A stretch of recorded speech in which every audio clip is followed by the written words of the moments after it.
Hello friends, and welcome to the Grave Detective channel. Today I'm standing at the Hollybrook Cemetery in the city of Southampton in the south of England.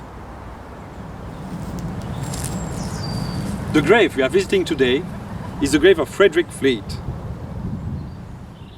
Frederick Fleet was born in Liverpool on the 15th of October 1887.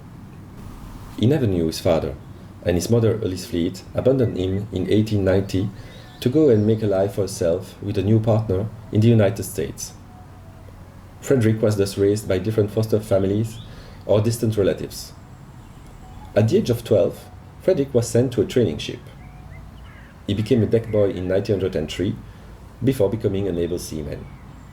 In 1908, he worked on board the RMS Oceanic, a ship on which he would serve for 4 years.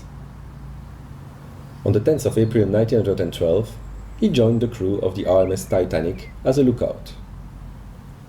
4 days later, on the 14th of April 1912, at 10 p.m., Frederick and his colleague Reginald Lee joined the crow's nest located on the foremast of the Titanic. The night was calm, moonless, and the air was cold. During the night, at 11:39, Frederick distinguished an object on the horizon. He rang the crow's nest bell and called the bridge by telephone. Officer James Paul Moody answered and asked, "What did you see?" The answer given that night by Frederick Fleet became world famous. "Iceberg, right ahead." 2 hours and 40 minutes later, the ocean swallowed the Titanic away. But Frederick survived. At midnight, Reginald and Frederick were relieved of their post in the crow's nest. Once on deck, shortly after midnight, Second Officer Charles Lightoller ordered Frederick to come to the aid of Quartermaster Robert Hitchens in launching lifeboat number 6 at portside. Launched at midnight 40, this lifeboat was the third to leave the Titanic. On board were 23 people, most of them first-class ladies, including the famous Margaret Brown. Around 6 in the morning, lifeboat number 6 approached the Carpathia, the ship that had come to rescue the survivors of the Titanic. Reginald Lee, the other lookout at the time of the impact with the iceberg, also survived in a similar manner to Frederick, by being ordered to launch another lifeboat, number 13, into the sea. But Reginald only survived the sinking for a short time. He died from pneumonia a little over a year later, on the 6th of August 1913. After the sinking, Frederick Fleet was questioned by both the American and British Commissions of Inquiry. Fleet answered questions with great caution and indicated that he had not been equipped with binoculars that night, explaining that he could have seen the iceberg earlier if he had had access to the binoculars in the crow's nest. But nothing is less certain if you are to believe other sailors who are telling that binoculars can't help see objects sooner than with the naked eye. 2 months after the sinking, in June 1912, Frederick served as a seaman aboard the RMS Olympic, Titanic's sister ship. But in August 1912, he left the White Star Line after noticing the company's unequal treatment of those involved in the sinking of the Titanic. For the next 24 years, Frederick continued to work as a seaman on various merchant ships, sometimes even taking on a lookout position aboard the Olympic. On the 17th of June 1917, he married Eva Ernestine Legros.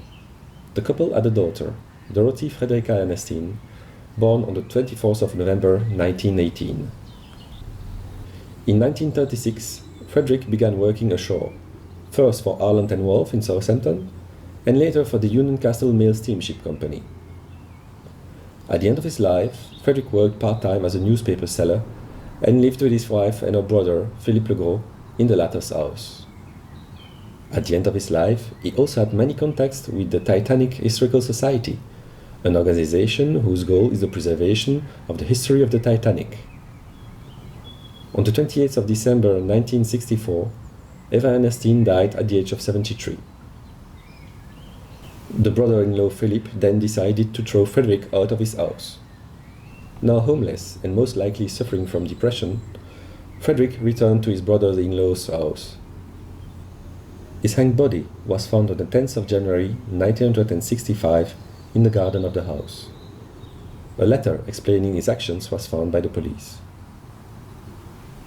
Having died in poverty, Frederick Fleet was buried in a pauper's grave in Hollybrook Cemetery in Southampton. However, in 1993, the Titanic Historical Society raised the funds necessary to place a headstone on Frederick's grave.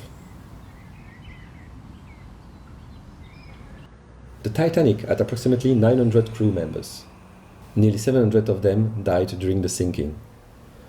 The city of Southampton, from which most of them came, has paid them various tributes, such as monuments, or the city's Sea City Museum, where the watch of Sidney Sidney, a steward who died during the sinking, can be seen.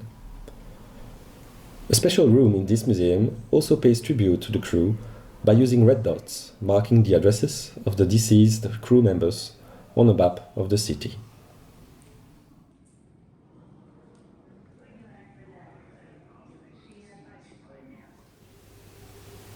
Such was the life of Frederick Fleet, the lookout who spotted the iceberg fatal to the Titanic. Friends, thanks for watching this video. I hope you found it interesting, and I hope to see you soon for another video. Bye!